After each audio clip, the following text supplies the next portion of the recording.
नमस्कार। जय बजरंगबाली।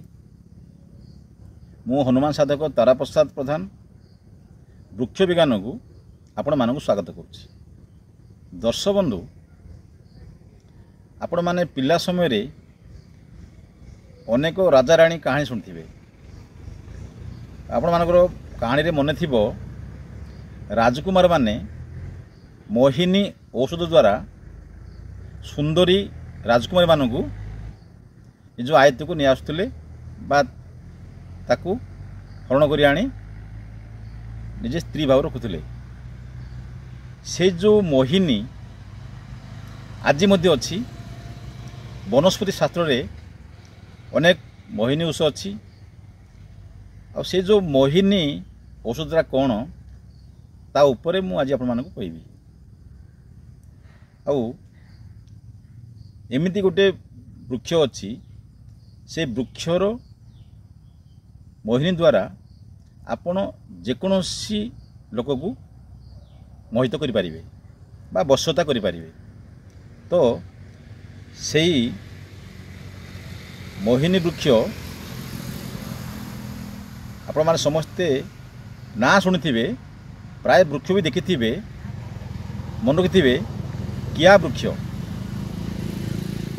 किया वृक्ष रे वशता करिया मोहिनी भरपूर मात्रा रही। तो से किया गछरु केमिति भाव में मोहिनी संग्रह करेंगे मुझे आपण मानक बुझे दूची।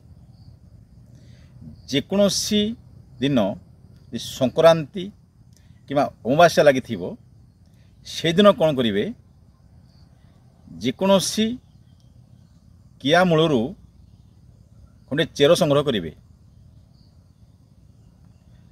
और से किया मूल को आनी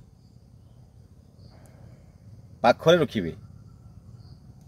से किया मूल को सांगरे रखी आपण जेकोसी जगह को जातु बा जेकोसी लोक सहित आप कथबार्ता करूँ, से निश्चित भाव में आपण कथार बसीभूत हेब। ये जो किया वृक्ष आर दुईटा गुण अच्छी। प्रथमे तो किया वृक्ष चेरु मुझे आपको कहली मोहिनी गुण रही।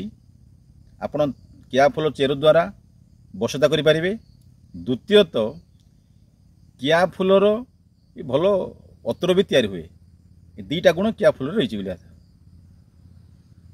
दर्शक बंधु, ये वीडियो देखि सारिया परे आम चैनल को लाइक करेंगे, शेयर करेंगे, सब्सक्राइब करेंगे। रोची। जय श्री राम।